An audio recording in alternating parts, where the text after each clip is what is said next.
These are 3 movements on the rings you've probably never heard of. Let's have a look. So I'm gonna go through one by one and you're gonna learn something new. This first one is called a hinge row. Now it takes a little bit of practice to get right because there's a lot of moving parts to it. You need to have the rings at the right height, and it's basically a mix of a pulling movement and external rotation at the same time. Kind of just a good all-in-one to include as an accessory in your rings training. Set up where your arms can be straight, your torso is horizontal, and you're pushing your hips up towards the ceiling. You're going to use your legs to push your butt underneath your shoulders, and at the same time, you're going to row up and externally rotate at the same time.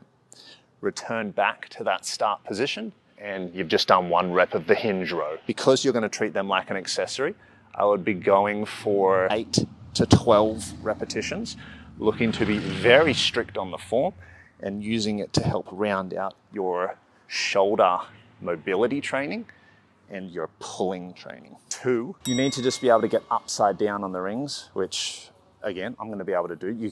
You can just be on very low rings and get upside down. It's going to look aesthetically better the more flexible you are, but flexibility is not a prerequisite for this. From here, I'm going to fold in half so the legs stay straight. I lower my hips and I'm looking to be in this compressed position here. And then from here, I extend the legs back up to the ceiling. You can make the hinge row more difficult by folding in half as much as you can and then lowering the hips down in front of you. You can look at this as a complement to front lever training.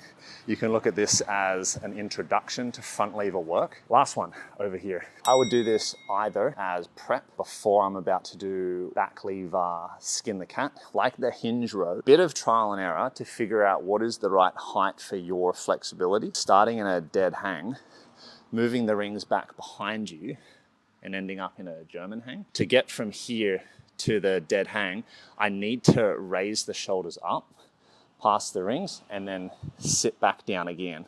So the movement involves hips lifting, moving, hips lowering, hips lifting, moving and lowering. If I completely stand up and move the rings, this is very, very easy. And if I don't raise the hips up at all, I can't do the transition. I don't have the range of motion to make it happen. So you have to find that delicate balance for yourself where you can do the movement, but it's a challenge to pass the rings through each way.